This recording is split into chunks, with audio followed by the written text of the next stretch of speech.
ਉਹਦੇ ਤਹਿਤ ਅਲੱਗ-ਅਲੱਗ ਤਰ੍ਹਾਂ ਦੇ ਕਾਰਜਕ੍ਰਮ ਪਾਰਟੀ ਨੇ ਰੱਖੇ ਨੇ। ਉਹਨਾਂ ਵਿੱਚੋਂ ਹੀ ਇੱਕ ਪਹਿਲਾ ਪੜਾਅ ਜਿਹੜਾ ਉਹ ਚੱਲਦਾ ਪਿਆ ਕਿ ਪੱਤਰਕਾਰ ਵਾਰਤਾ ਦੇ ਮਾਧਿਅਮ ਦੇ ਨਾਲ 9 ਸਾਲ ਚ ਕੀਤੇ ਗਏ ਕੰਮਾਂ ਦੀ ਜਾਣਕਾਰੀ ਜਨ ਮਾਨਸ ਤੱਕ ਜਾਏ। ਉਹਦੀ ਉਸ ਕੜੀ ਦੇ ਅੰਦਰ ਸਾਡੇ ਪਾर्टी ने क्लस्टर बनाए ने। पूरे देश के अंदर 144 क्लस्टर ने, जिन्हां अंदर 3-3, 4-4 पार्लीमेंट ने। साडा सौभाग्य है कि इस क्लस्टर के इंचार्ज के नाते अर्जुन मेघवाल जी, जिहड़े कि जिन्हां दा परिचय बड़ा उन्हें जिला अध्यक्ष जी ने करवाया है, उन्होंने एक नवी दायित्व मिले कि कानून मंत्री के नाते जिम्मेवारी मिली है। उसके लिए भी मैं उन्होंने मुबारकबाद देना।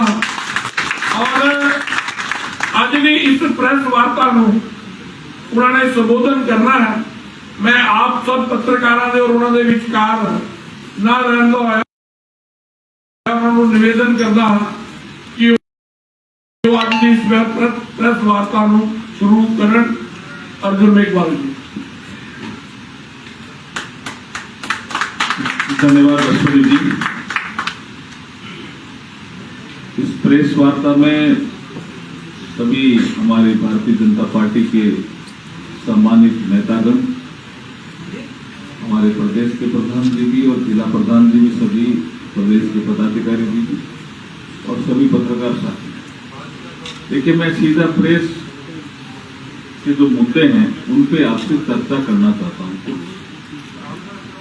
आपको ध्यान भी है, लेकिन कुछ हो सकता है कि आपके प्रश्न रहेंगे तो उनका जवाब भी दूंगा। प्रधानमंत्री नरेंद्र मोदी जी के ये जो 9 साल हैं,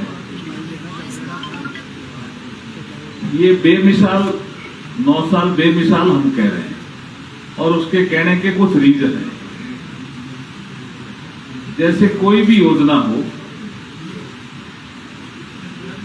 प्रधानमंत्री जी ने उसका स्केल बढ़ाया और स्पीड बढ़ाई।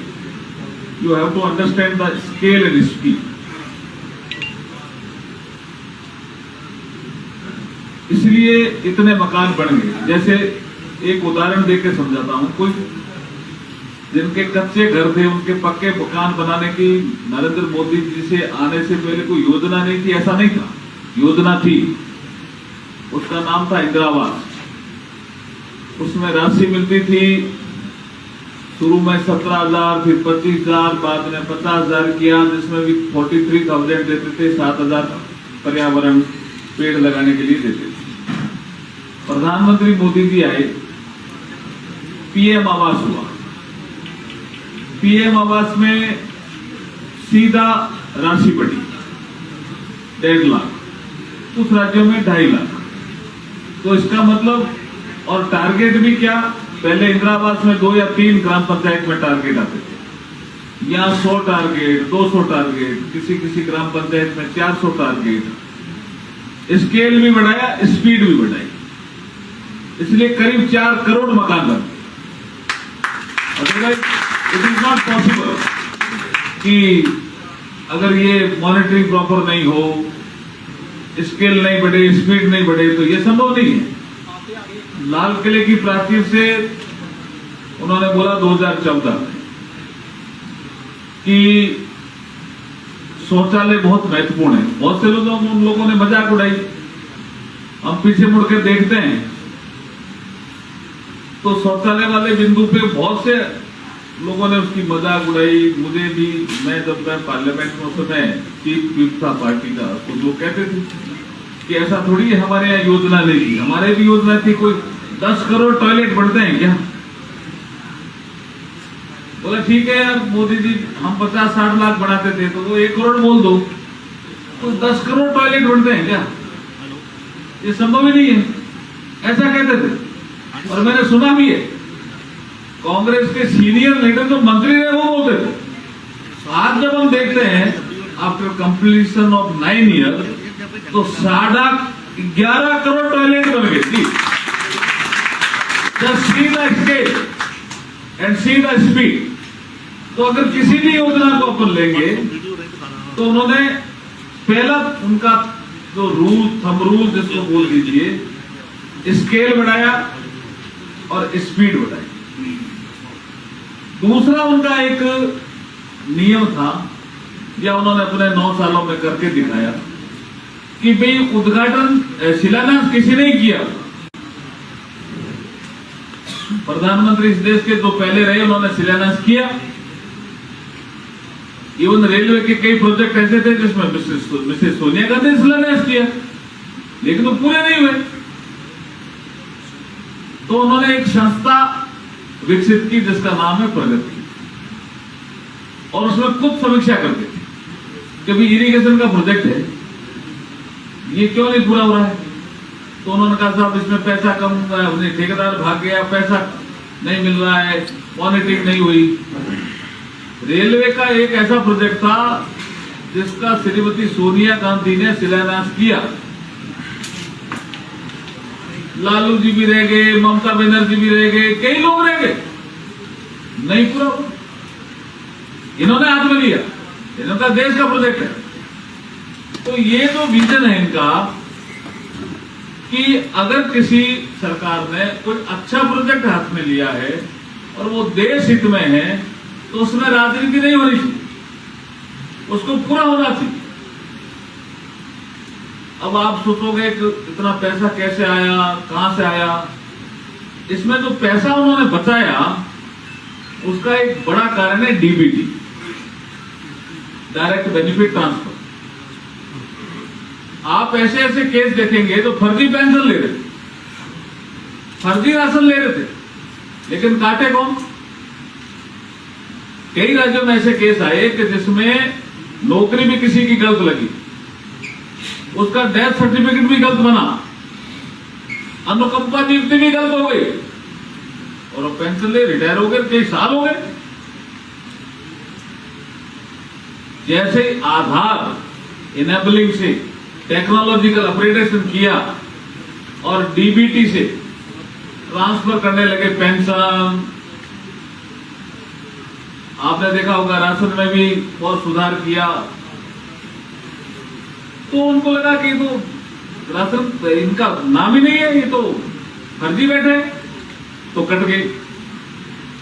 और उसमें करीब करीब हमारे 2 लाख करोड़ रुपए बचे।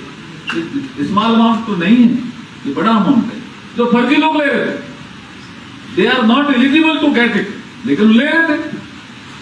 ये भी एक बड़ा सुधार हुआ। उसके बाद जब जीएसटी आया तो बहुत से लोगों ने कहा साहब जीएसटी पता नहीं कैसा होगा, क्या होगा। आज जब हम देखते हैं कि जीएसटी इंप्लीमेंट भी किया और जो कलेक्शन, मैं फाइनेंस में भी रहा पहले, हम देखते थे कि इनकम टैक्स का कलेक्शन और एक्साइज का कलेक्शन 7-8 लाख के आसपास इनकम टैक्स का कलेक्शन, 7-8 लाख करोड़, 7-8 लाख करोड़ के आसपास एक्साइज का कलेक्शन, से ज्यादा होता नहीं। आज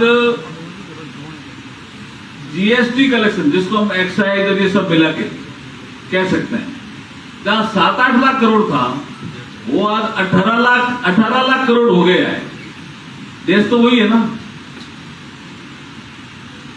ये सब जो चेंजेस हुए हैं उसमें राशि भी आई सरकार के पास, योजनाओं में भी राशि गई, इनकम टैक्स में रिफंड।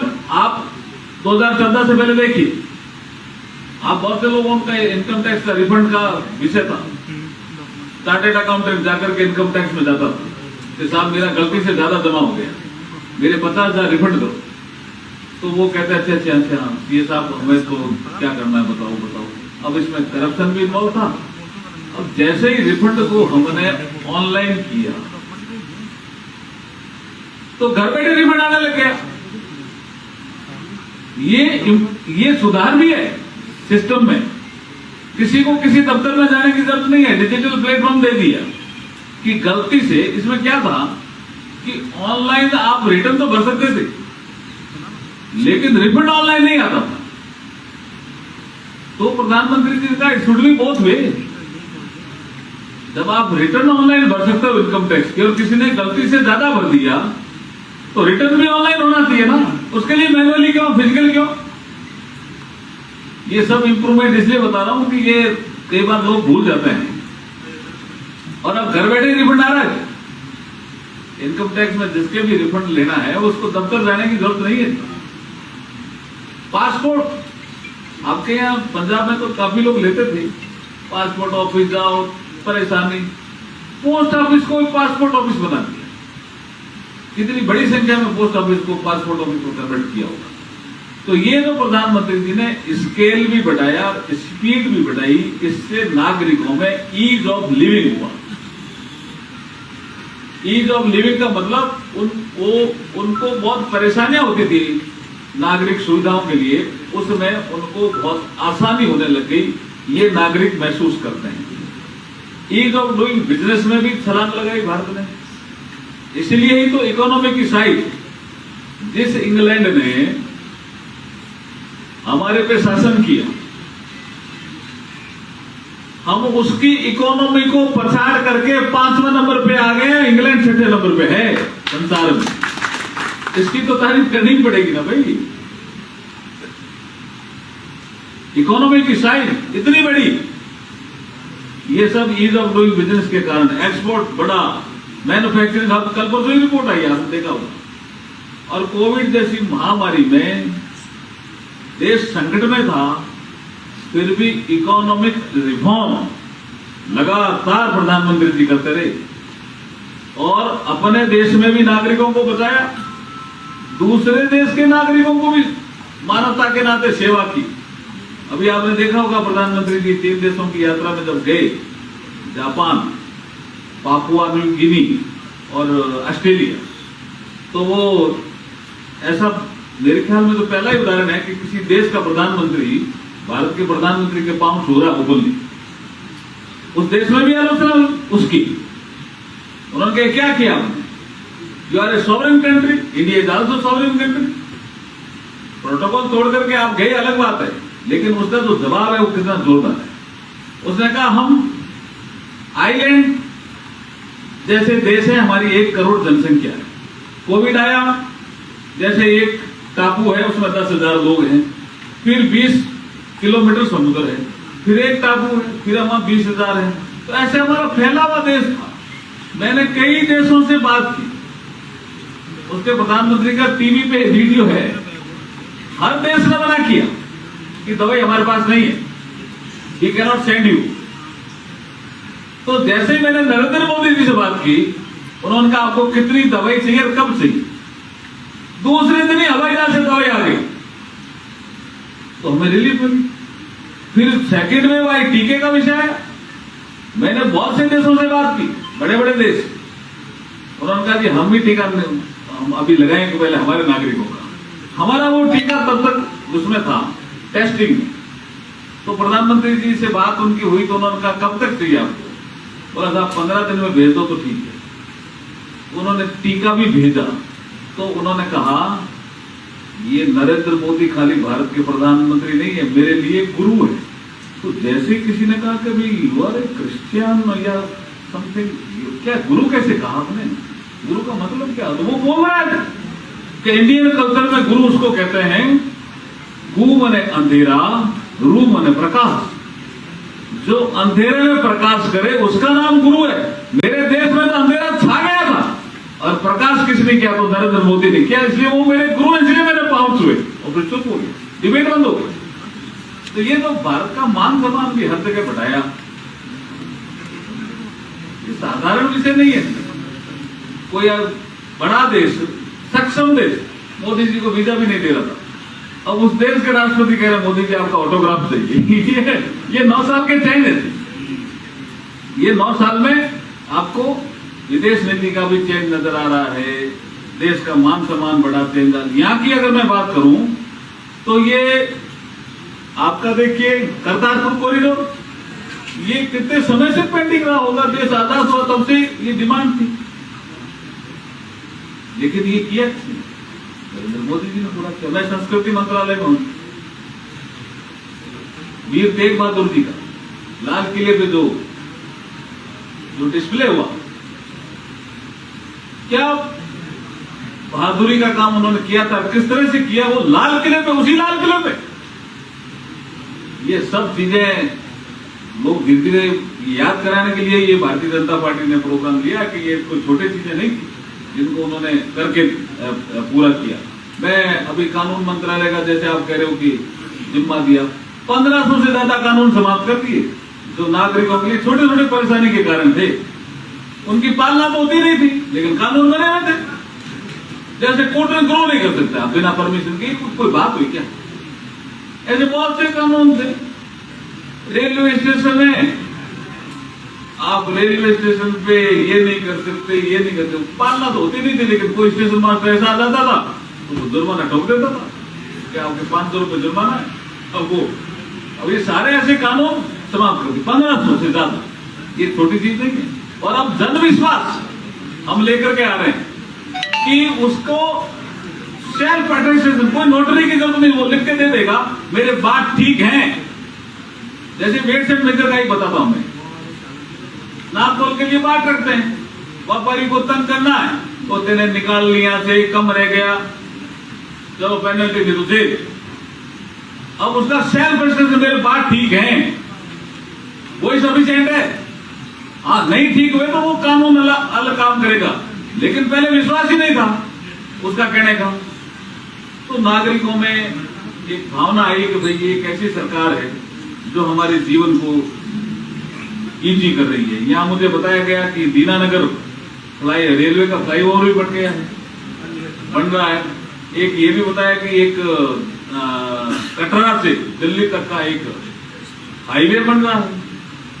तो ये सब जो इंफ्रास्ट्रक्चर में पैसे, आप मनमोहन सिंह जी का कालखंड भी देख सकते हो, इंफ्रास्ट्रक्चर में जो पैसे लगते थे उसके करीब करीब 4 गुना पैसे लगने लग गए हैं। रेलवे हो, रोड हो, हाईवे हो, एयरपोर्ट हो। 74 एयरपोर्ट थे मोदी जी आने से पहले, नए 74 बढ़ा दी। अब आप स्केल तो देखिए, स्पीड और स्केल, इसलिए मैं बार बार कह रहा हूं कि उन्होंने स्केल भी बढ़ाया और स्पीड भी बढ़ाई। अब क्योंकि आपके प्रश्न होंगे ना, इसलिए मैं यही कहना चाह रहा हूं कि ये जो 9 साल बेमिसाल ये कार्यक्रम भारतीय जनता पार्टी ने हाथ में लिया है। हाँ, एक मकोड़ा पतन में भी 100 करोड़ रुपए दिए, यहाँ पे तो लोकल है। और मुझे कुछ पत्रकार साथी बैठे, उन्होंने पूछा कि आप दोबारा गुरदासपुर आओगे क्या? मैं आ गया ना आपके सामने, नमस्कार। हो तो आपने कुछ अच्छी चीजें कही होगी मुझे, तो प्रमोशन होकर के आ गया आपके सामने में। बहुत बहुत धन्यवाद आपको। अब आपके कुछ क्वेश्चन होंगे तो मैं जवाब देने के लिए तैयार रहूंगा।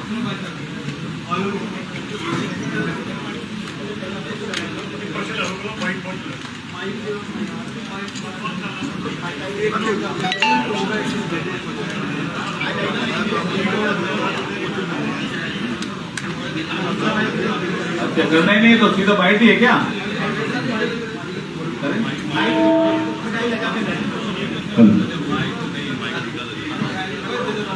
Hello. Good evening, sir. Good evening. So my question to you is on the fact that you are up to the long list of the country. Yeah. Sir, is the government doing something to improve the judge population ratio? Because already in India there are 4 crore pending cases in the High Court, Yeah. Supreme Court and Supreme Court. And out of those 4 crore, 2 lakh are those cases which are pending for the last 30 years. So judges बहुत कम है sir इधर। देखिए, मैं आप जो कह रहे हो ना, कई बार पार्लियामेंट में भी जवाब दिया जा चुका है। जो पेंडिंग केसेस हैं वो सबऑर्डिनेट कोर्ट्स में ज्यादा है। तो सबऑर्डिनेट कोर्ट में तो जुडिशरी को ही नियुक्त करना है। हम भी लगे हुए हैं, हमारे इंफ्रास्ट्रक्चर उपलब्ध करा रहे हैं, उनको जो जरूरतें हैं वो पूरी कर रहे हैं। हम मिलकर के जजेस की संख्या को भी बढ़ाएंगे, जो इंटरनेशनल पैरामीटर है उसको भी देखेंगे। और जो हाई कोर्ट और सुप्रीम कोर्ट के जजेस की है, जैसे मैं आया तो दो रिक्तियां थी सुप्रीम कोर्ट में, दोनों ही पहले दिन ही भरी गई। उसके बाद 5 आपने देखा होगा कि हाई कोर्ट के चीफ जस्टिस की नियुक्ति थी, वो भी भरी गई। हम बहुत खास इसमें कोशिश करेंगे कि जैसे जैसे कॉलेजियम से हाईकोर्ट कॉलेजियम से और सुप्रीम कोर्ट कॉलेजियम से नाम आते जाएंगे और